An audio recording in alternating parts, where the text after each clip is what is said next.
నమస్తే, నేను మీ Gopi. Welcome back to our channel. ఈరోజు మనతో వచ్చరికి జై భారత్ నేషనల్ పార్టీ అధికార ప్రతినిధి చిరంజీవి నాయక్ గారు ఉన్నారు. సార్ నమస్తే. సార్ నమస్తే. జై భారత్. సార్, ఆంధ్రప్రదేశ్లో పోలింగ్ ముగిసింది, కౌంటింగ్ ముగిసింది. టీడీపీ, జనసేన, బీజేపీ అధికారంలోకి అయితే వచ్చాయి. ఇంకా వాళ్ళు ప్రమాణ స్వీకారం చేయకముందే ఆంధ్రప్రదేశ్లో వాళ్ళ కార్యకర్తలు ఎవరైతే ఉన్నారో ఆ వైసీపీ కార్యకర్తల్ని భయాందోళనకు గురి చేస్తున్నారు. సో దీని గురించి మీరు ఏం చెప్తారు?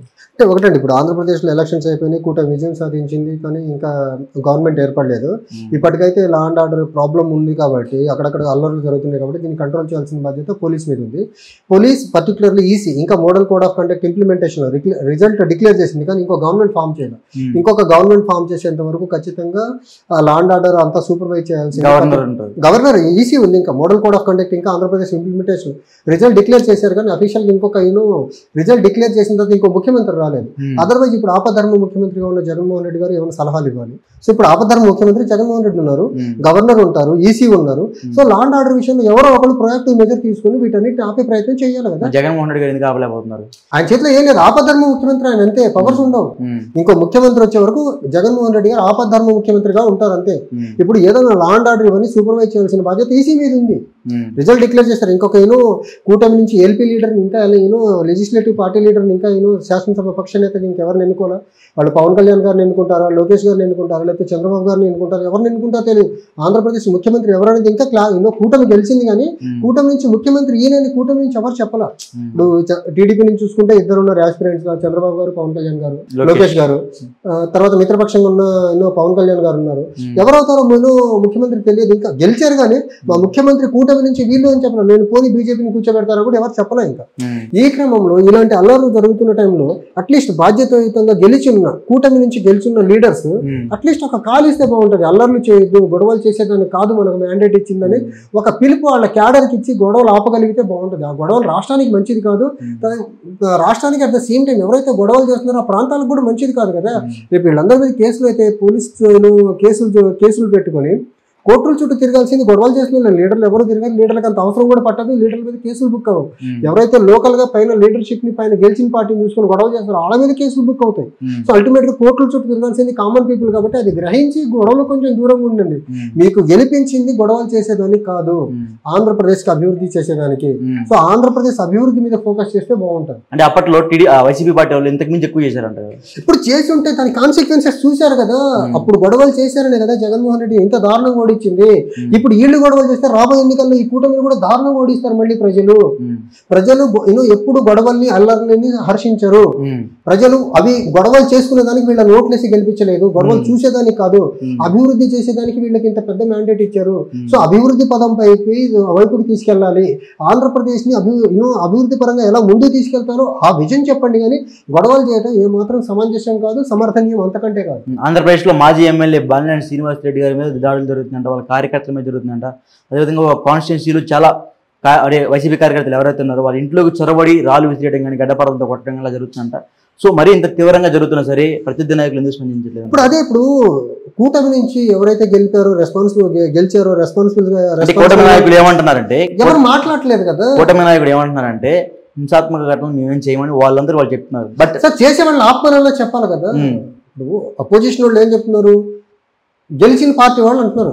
గెలిచిన పార్టీ లీడర్లు అట్లీస్ట్ మీరు ఒక కాల్ ఫర్ చేయండి, గొడవలు చేయొద్దని ఒక అపీల్ ఇవ్వండి, ఆగుతారు కదా. ఇందాక చూసి అక్కడ కొడాలని ఇంటి మీదకి కోడిగుడ్లు రాళ్ళు వేస్తున్నారు అనేసి సంబంధించిన కాదు. ఇప్పుడు కొడాలని అవన్నీ అలాంటి పనులు ఎన్నో మాట్లాడకూడని అన్పార్లమెంటరీ లాంగ్వేజ్ లో మాట్లాడారని కదా ఓడించింది. అంత బుద్ధి చెప్పిన తర్వాత ఇంకా ఆయన మీద మనం ప్రతీకారం తీర్చుకొని మళ్ళీ ఆయన హీరో చేయాల్సిన అవసరం ఏముంది?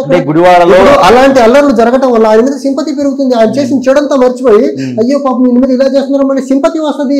అంటే గుడివాడలో అప్పుడు అయితే ముందు వైసీపీ పార్టీ అధికారం ఉన్నప్పుడు టీడీపీ శ్రేణి మీద ఆయన ఇంతకంటే ఎక్కువ ఆయనే ఎమ్మెల్యేగా ఉండి మంత్రిగా ఉండి ఇంతకు మించి ఎక్కువ పాల్పడ్డాడు ఆయన. ఇప్పుడు అవన్నీ చేశారనే కదా ఓడించింది. దానికి భిన్నంగా మీరేం చేస్తున్నారు? అవే చేస్తున్నారు కదా.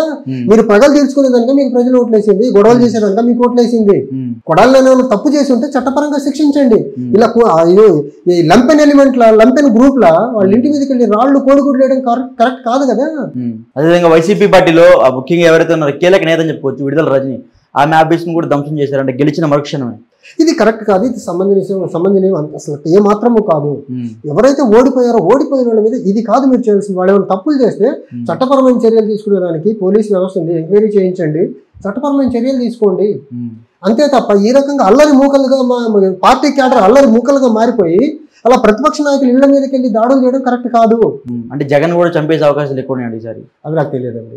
ఇంకా ప్రతిపక్ష నాయకులు ఇంత దాడి జరిగితే సరే వీళ్ళు స్పందిస్తారు. అంటే వాళ్ళు ముందుగా చెప్పారు ఒకసారి మా వాళ్ళు ఏం చేయరని చెప్తే, అయినా సరే ఇంకే దాడులు పాల్పడుతున్నారంటే వాళ్ళు ఏం చేయలేరు కదా. అప్పుడు పోలీస్ ఏం చేస్తుంది? నిద్రపోతున్నారా? పోలీస్ ఉంది కదా రాష్ట్రం, వాళ్ళు భయపడుతున్నారు. లా అండ్ ఆర్డర్ మెయింటైన్ చేయాల్సింది ఎవరు? పోలీసులే కదా. పోలీసులే కదా లా అండ్ ఆర్డర్ మెయింటైన్. సిగ్గు చేటు. డెమోక్రసీలో ఉన్నాము. మొన్న ఎలక్షన్ రిజల్ట్ రోజు నేను నర్సరావుపేట నుంచి మా ఇంటికి వస్తున్నా, డెమోక్రసీలో రిజల్ట్ డే రోజు ఇంత దయనీయమైన పరిస్థితి అంటే ఆ పల్నాడు జిల్లా అంతా 144 సెక్షన్ షాపులన్నీ క్లోజ్ అయినాయి. ఒక పక్క డెమోక్రసీ అంటారు, ఇంకో పక్క నిర్బంధం. చూడండి ఎంత కాంట్రడిక్షన్, ఎంత పెక్యులియర్. డెమోక్రసీలో ఎలక్షన్ రిజల్ట్ డిక్లేర్ డే రోజు డిక్లేర్ అంతా 144 సెక్షన్ పెట్టి మీరు ఎలక్షన్ రిజల్ట్ డిక్లేర్ చేస్తున్నారంటే ఇది ప్రజాస్వామ్యం సరైన మార్గంలో వెళ్ళట్లేదని అర్థం అవ్వట్లేదా మీకు? నేను వస్తున్న దారి పొడవున 144 సెక్షన్. కనీసం ఒక వాటర్ బాటిల్ తీసుకుని వాటర్ తాగుదామంటే ఒక్క షాప్ ఓపెన్ లేదు తెలుసు. ఎంత దారుణమైన పరిస్థితి ఇది. ఇది మన ప్రజాస్వామ్యం యొక్క దౌర్భాగ్యం. ఇది సరిపోతున్న చందంగా ఇదన్నీ పోస్ట్ పోల్ జరిగిన వైలెన్స్ బేస్ చేసుకుని 144 సెక్షన్ విధించారు. ఈ రోజే పల్నాడు జిల్లా ఎస్పీ ఒక స్టేట్మెంట్ ఇచ్చారు. 1330 మందిని పల్నాడు జిల్లాలోనే అరెస్ట్ చేశారంట. ఎంత దారుణం ఇది.